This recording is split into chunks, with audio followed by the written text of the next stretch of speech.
नमस्कार, माझं नाव ज्ञानेश्वर चव्हाण, आडोशी कंपनी प्रतिनिधी। तर आज आपण सिल्लोड भागात आलेलो आहे, वांगी या गावात। तर युनिकॉर्न मक्का हा लागवड केलेला आहे।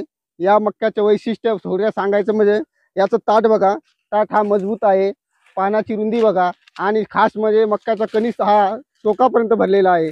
कोणतेही कणीस उघडून बघितलं तरी तुम्हाला टोकापर्यंत दाणे भरून मिळेल। यात खासियत म्हणजे याचं आपण भित्ती पण बघू शकता शेतकरी मित्रांनो। तरी मी आवर्जून रब्बी हंगामात युनिकॉर्न 1110 हे वाण अवश्य लावा।